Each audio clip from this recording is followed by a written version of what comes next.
Hey everybody, welcome to Drive Thru Review number 406, and today I'm going to give you sort of a sneak peek of a game called Mafia de Cuba. And the cool, interesting thing, which I'll talk more about later, is it's actually like a little cigar box. So you have this here, and then you will actually be digging through the box through the course of the game. Now, it's sort of a social deduction game with different teams and different roles. So if you think One Night Ultimate Werewolf, The Resistance, that kind of style of game, but very, very, very, very different in how it plays. So this actually, they gave copies of this out to a few folks at Gen Con, but it's going to be more widely released around Essen time. And this was Asmodee distribution, and the publisher is, I'm going to screw up the name, it's Louis Mem.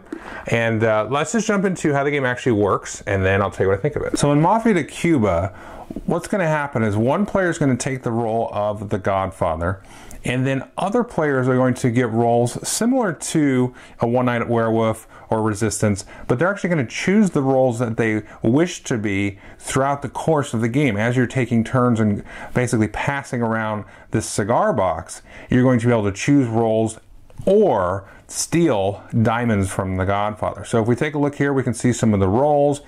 There's also these two whiskey bottles, which are jokers. And then you've also got a felt bag for the start player. Now, if we take a look inside the box, we have a number of these different diamonds, as well as these different role tokens.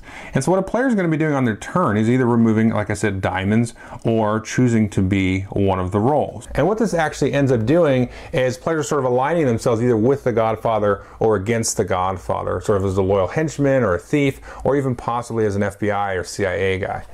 So the first thing that's going to happen is the Godfather himself is going to remove some of the diamonds from the box. That just kind of sets the stage, and so we don't have an exact count right at the beginning. So they're going to remove some of those, and then it's going to pass to their left, and that's going to be the start player. And at this point, players are going to remove either diamonds or one of these role tokens. Now, depending on the number of players, you're going to put in a certain configuration of the different roles in the game. Now, before the start player actually chooses diamonds or rolls to take out of the box, they can, if they wish, take one of the roll tokens and stick it into the felt bag, and they go ahead and tuck this away, and this roll is actually removed from the game.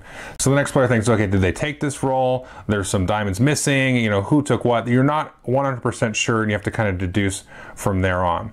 And at this point, we go through and we choose to take either diamonds or rolls, and we keep passing the box along, and players do that. They choose to take diamonds or rolls. Now, it is possible to receive a completely empty box. At that point, you need to scrounge around pretending like you're digging for something, but then actually you take nothing and you get the role of the street urchin. There's actually not a token for this, but because you don't have either diamonds or a token, then you are a street urchin. Now, the Godfather will also take and put 0, 1, or 2 of these bottles in front of them. These are jokers, and these are sort of like free guesses for the Godfather to see if they try to guess correct who the thief was. So once the box has gone all the way around, then the Godfather gets an opportunity to question each of the different players, and the players can, negotiate, they can lie, they can do all this kinds of stuff.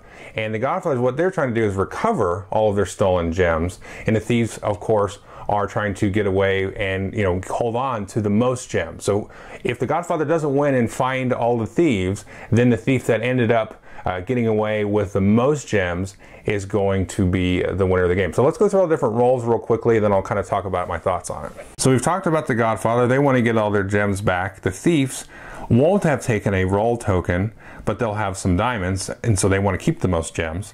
So now we've got the white loyal henchman token. You can see that here, and all they want to do is help the Godfather win. So if the Godfather gets all of their diamonds back, then the loyal henchman will also win alongside the Godfather. Next here we can see the driver, and the driver's funny. The driver wins if the player to their right wins. So if the player to the right of the driver is a thief, they want the thief to win.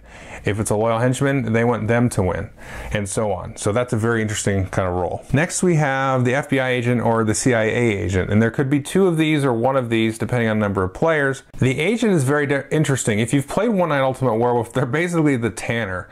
They want to be accused of being a thief during the questioning, and if they're accused, they immediately win all by themselves and nobody else wins. And finally, we have the cleaner, which is sort of like an advanced loyal henchman. If you use the cleaner, you'll take out one of the assigned loyal henchman tokens, put the cleaner in. What they do is they're trying to eliminate either the FBI guy or the agent. And so if the Godfather accuses somebody, they can say, before that player reveals who they are, they can say pow, and if that player ends up being an FBI guy or an agent, then the cleaner actually wins all by himself. If it's not, then both those players are eliminated, and the Godfather will collect any diamonds if that player had diamonds. Before I get into the review, I just wanted to show one thing, and it kind of leads into the review, is I have had folks that are sort of had trouble with the whole passing in the box and digging through the box, whether it's kind of like a dexterity thing or they're trying to be very, sly about what they're choosing. And one kind of variant we came up with is actually adding a bunch of junk into the box. So even if you're the street urchin, you can still make some noise. You've got some stuff in there to sort of move around, and another variant we came up with is you can actually remove this stuff, the extra stuff that isn't diamonds or rolls, because the Godfather doesn't really care about that, and that kind of is an interesting thematic twist. So this game is a blast to play. So it's very interesting to me, though, that the whole passing the box dynamic. Okay, there's a couple of dynamics that are really neat. First is the whole passing the box. So I'm going to harp on that just a little bit more, and then we'll switch into the whole deduction aspect. That's such a cool, brilliant idea of this sort of cigar box. It's very, you've seen that a lot in kind of these mafia movies where the guys are kind of sticking their beaks in and taking jewelry and stuff, and it's being passed around. And so that's kind of one of the other reasons I wanted to add in some stuff, because a lot of times you'll see that in these movies where they'll be taking things, but maybe the diamonds are off limits. Hey, I'm going to pass all this stuff around. You can take, the blue jewels or the little Bone Reapers mini, but you can't take the diamonds. And then so it kind of goes from there. But it's also maybe its biggest drawback, because some people have not liked that, because they just are not comfortable reaching in and grabbing and where do I put it? I don't have any pockets on me. So there's a limitation there. But I don't think it's a deal breaker at all. It's just there are ways you can work around it. And we thought it was pretty cool to add all this stuff, because it gives a sort of a creativity to playing the game, and you can sort of mess around and come up with your own little thematic twists and stuff like that. So very, very, very neat and innovative kind of thing. Now the other cool thing, of course, is being able to actually choose your role during the course of the game as information kind of unravels, as the box gets passed around.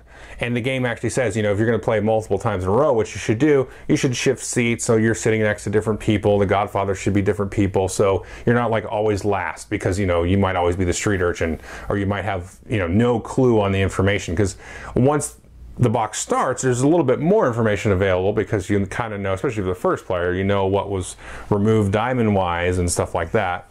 So you kind of want to sit in different spots to have that kind of different experience, because that is going to be very different. But yeah, it's really cool, because like I said, you're choosing roles. And the thing that it reminds me most of, it's an older game. It's called Mutineer, or it's called Muter in German.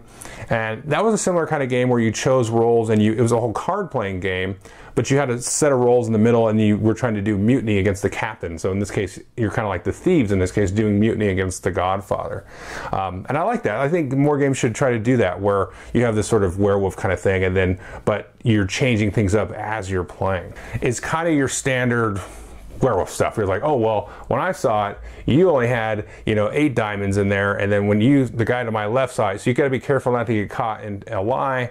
But there is some cool dynamics with the whole, the FBI guy and the street urchin. They want the thieves to actually win, and so they can sort of pretend like they had, a role that they chose at the end, even though they have nothing in their pockets and all that kind of stuff.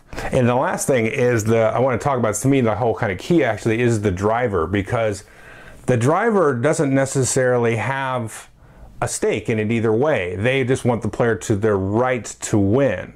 And so that's kind of the most fun role to be. So I wish there was some more roles kind of like that, where you aren't just because even though you choose the role during the game, it's you're locked into that. But the driver they're sort of like the Godfather, sort of, where they're trying to deduce who's who, and then not get anything right or wrong. So the driver has to also know who they are to the right, and then sort of argue around that. And that's kind of the funnest role to be, is definitely the driver. So anyway, I definitely would recommend this. We had a good time with it. You can be very creative. It's very fun. The whole passing the box is cool.